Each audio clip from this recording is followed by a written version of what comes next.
Hey guys, welcome back. It's Deb from Bowl Me Over. Come on in the kitchen. We're in Mom's kitchen today. As you know, we're doing the remodel and all the things, and I don't have a kitchen yet, so like whatever, right? So anyway, Mom and Dad are nice enough to let me come down here and use their home for some quick videos here. And as I was going through the blog, I thought, oh gosh, the holidays coming up. What would you need that I don't have a video of? And of course, my grilled ribs. There is no oven required for this recipe. Everything's done right on the grill. So if you're going camping, if it's too hot to fire up the grill, I got you.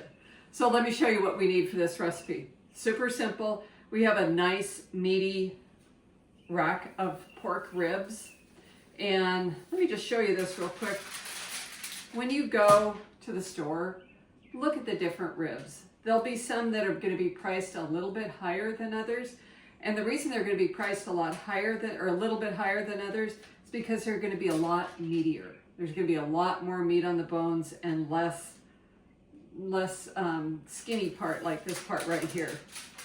So keep an eye out when you're doing that. So we're going to need a rack of ribs. We're going to use some rib rub. And, you know, I realized I don't have a video of this, so I'm going to do one of that next week. Some rib rub and some olive oil. That's all we're going to need for this recipe.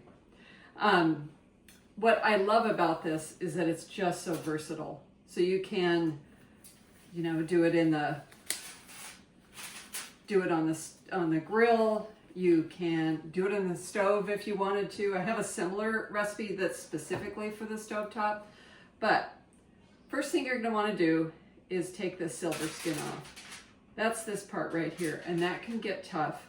It's also really hard to get off here, so you're going to have to wish me luck. I usually use a butter knife to get it started and run it down, run it through, because it sometimes gives you a little leverage.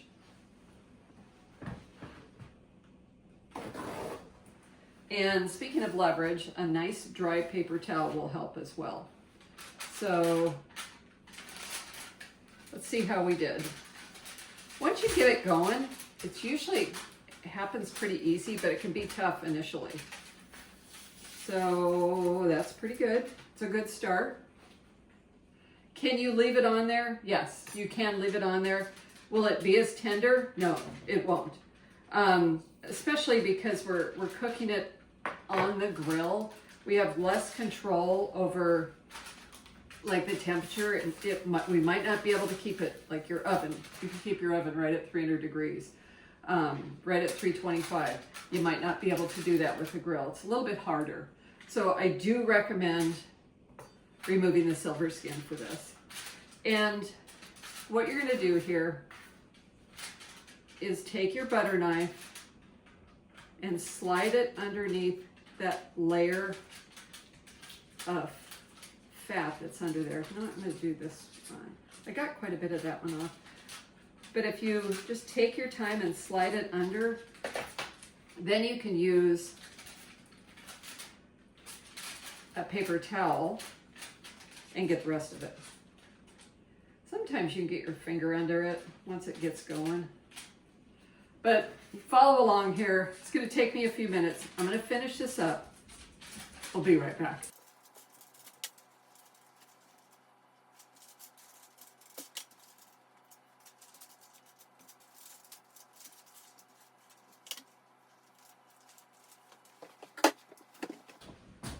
Wonderful. That wasn't too bad, right? Okay. So now I have Mom in the background here. Mom, can you do me a favor? Rather than me stopping and taking my gloves off, would you mind taking the lid off that for me? Mom's here, so say hi, Mom. Hi, Mom. Come around here if you would. And maybe just don't pour that. Pour some olive oil over it. Perfect. Would you mind sticking around for just a minute more? Okay. No problem. So what we're going to do here, can you grab that? And sprinkle 2 tablespoons over one side. I have the olive oil and I'm just spreading it over the ribs. And Mom's following up with about 2 tablespoons of rib rub. You can always use more. I don't recommend using less. That clean hand helps a ton. But you want to rub it in. It's called rub for a reason. So give it a good rub. You want it in all the nooks and crannies. And then again, we're going to pour some olive oil over it. Perfect. And I'm going to rub that in. So we want that rib rub to stick everywhere, and the olive oil helps with that. And again, another couple of heaping tablespoons. Really give it a lot of goodness. Maybe just, yeah. Wonderful. And I'm going to rub that in.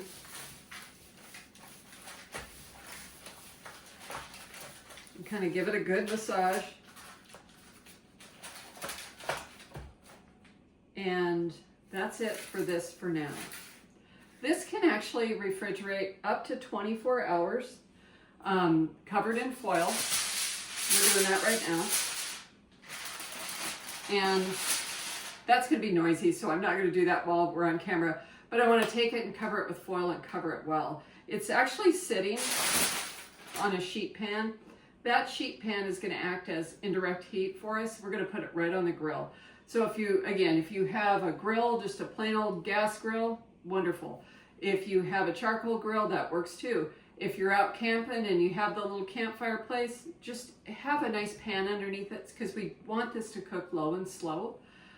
If it cooks quickly, it's going to be tough. We don't want them to be tough. So I'm going to wrap this well and put it in the refrigerator for a couple hours, up to overnight, and we'll see you in a few. Hey guys, we have our ribs, and they've been kind of marinated in the refrigerator with that nice, sweet, spicy dry rub on them for a couple of hours, and it's time to put them on the grill. Really simple. Just taking my sheet pan, putting it right on the grill. Now, because I lifted the lid, it cooled down slightly, but I just want to keep an eye on it. I want to keep it on the grill, and the grill between 300, 325, right in there for 2 hours. And we'll check it at 2 hours. When you see the meat starting to pull away from the ribs, we know they're ready for the next step. So we'll see you in a few. Hey guys, what do you think? So this has been on the grill about 2 hours, right at 2 hours. And you can just see the meat is starting to pull away from the bone, and that means that it's going to be nice and tender. So the only thing left to do is just add some barbecue sauce. Use your favorite. I know it's very controversial, but I use Baby Ray's. I think that's really good. Is to add some barbecue sauce and then put it back on the grill just to get some good sear marks on the ribs. So I did have a knife here. It appears to have, there it is. What I like to do, you can grill this as a full slab. What I prefer to do though is to cut it into a couple of chunks. It just is easier to manage. And I'm going to do that before I take it out, back up to the grill. So if I put, like 2 ribs in each one, that's just darn near perfect. You could even do 1 rib, if you were serving them at a party or whatever for your barbecue. But you can see it just literally falls apart. In fact, that piece, I might have to try that one. That looks pretty good.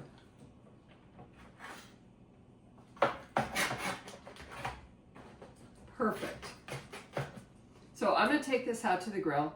We're going to slather on some barbecue sauce, cook it both sides just to sear it in, and then we're going to have some ribs for dinner. We'll see you in a few.